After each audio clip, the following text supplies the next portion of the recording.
How's it going, everybody? So let's continue. Mark 7, howbeit in vain they worship me, teaching for doctrines the commandments of men. So again, this was part of the oral law that we talked about yesterday, not the actual law that came from God through Moses to the chosen people. Chosen people are sheep. Today, the chosen people aren't necessarily of the bloodline anymore, are they? That's called the Gentile sheep, but we're spiritually considered grafted in Jews. Grafted into the vine, Romans 11. Anyway, howbeit in vain they worship me, teaching for doctrines the commandments of men, for laying aside the commandment of God, which was the um, law of Moses,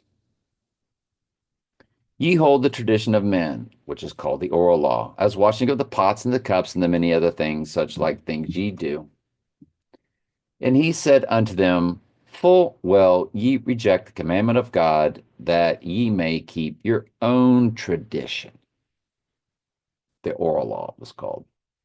For Moses said, honor thy father and mother, and whoso curseth father or mother, let him die the death. But ye say, if a man shall say to his father or mother,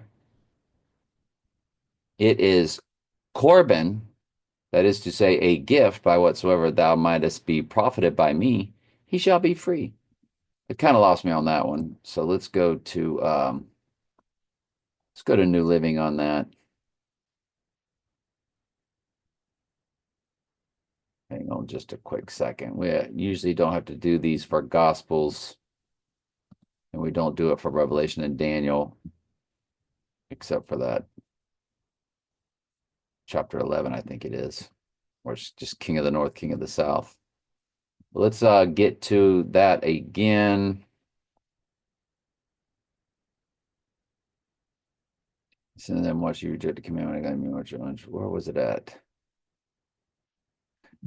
It's verse 11.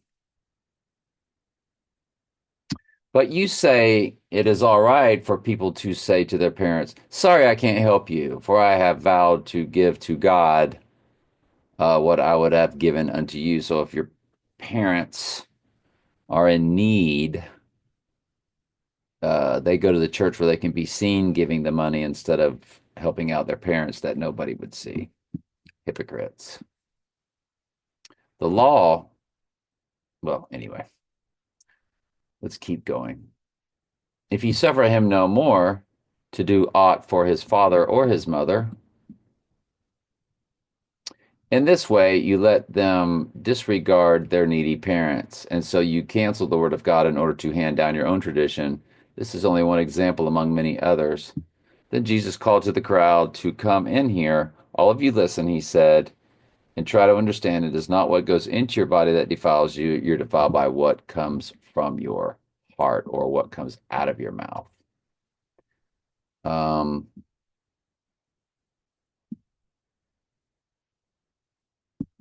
did they skip Bible verses left off? Mark 7:16. Yeah, 7:16. Because when we read it in the New Living, it wasn't there, was it? Mark 7:16 is not included in the main text of most contemporary English translations of the Bible. If any man have ears, let him hear, is verse 16. Now let's move on, continue on in Daniel, the writing on the wall. This is the writing that was written, many, many, tekel, tekel, upharsin. This is the interpretation of the thing. Many, God have numbered thy kingdom and finished it. Tekel, thou art weighed in the balances and art found wanting. Paris, thy kingdom is divided and given to the Medes and the Persians. I was looking at Sunday as a potential high watch day. How fitting that the Saturday study would be the writing on the wall, which remember, before No Time to Die was the James Bond um, Spectre and the opening theme song, Writing on the Wall. Would God really time that out for us, with us to do that? On my Facebook, I did make a video It's a Vimeo. I'll put it in the comments of this video of why Sunday is a very high watch day. We know U2 did the song Sunday Bloody Sunday, and they performed at the Super Bowl after 9/11. And we know the ESPN guy, ESPN Sunday Bloody Sunday. Yep, Sunday Bloody Sunday is a segment on Matt Berry's show. So it's a big deal. What songs did U2 play during their halftime show?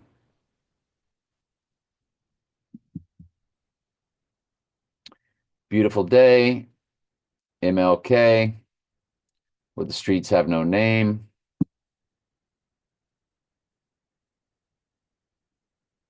Um, bunch of U2's show starts with carefully selected three-song Beautiful Day, MLK, The Streets Have No. Let's take them one by one. Their big rousing hit from 2000 album. All That You Can Stand, Leave Behind, the best Super Bowl halftime show ever, GQ. What songs did U2? So here's one. It's a Beautiful Day, then MLK, and then continue Where the Streets Have No Name. So I'm assuming that's all of them.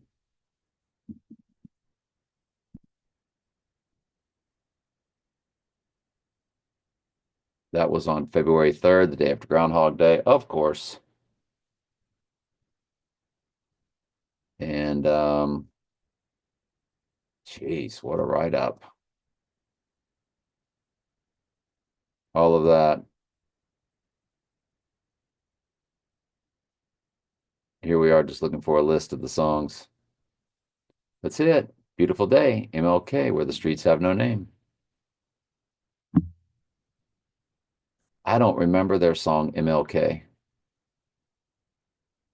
Tomorrow's a very high watch day, the more I look at it. So we are doing the writing on the wall, aren't we? Remember, No Time to Die is about 007, which is the Antichrist, seventh king of Mystery Babylon. Doesn't really die, does he? Comes back from the dead,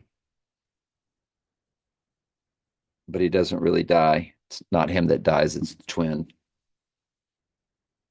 Spectre, the writing on the wall. So, Writing on the Wall is a song by Sam Smith from 2015, James Bond Spectre. So, before comes this. Before is Rising on the Third Day, which would be on the 12th. Mm, mm, mm, mm, mm. Thou art weighed in the balances and art found wanting. Paris, thy kingdom is divided and given to the Medes and the Persians. So it's the writing on the wall is it's the ending of the Babylonian Empire over to the silver of all of Mystery Babylon, the entire Mystery Babylonian Empire. The gold was Babylon, the silver then becomes the Medes and the Persians. Then commanded Belshazzar that they clothe Daniel in scarlet and put a gold chain about his neck and made a proclamation concerning him that he should be third ruler in the kingdom. In that night was Belshazzar, the king of the Chaldeans, slain, and Darius the Mede took the kingdom, being about 32 years old. It pleased Darius, chapter 6, to set over the kingdom 120 princes that should be over the whole kingdom, and over these three presidents, of whom Daniel was first, that the princes might give accounts unto them, the king, that should have no damage. So they were all responsible for reporting to the king and running the Mede and Persian Empire. Then this Daniel was preferred above the presidents and princes because an excellent spirit was in him, and the king thought to set him over the whole realm. And this Darius loved Daniel and his God as much as Nebuchadnezzar did after Nebuchadnezzar was called. when he talks about Daniel's God, he basically says the exact same things about Daniel's God, the God of the Bible, our God, in hope of.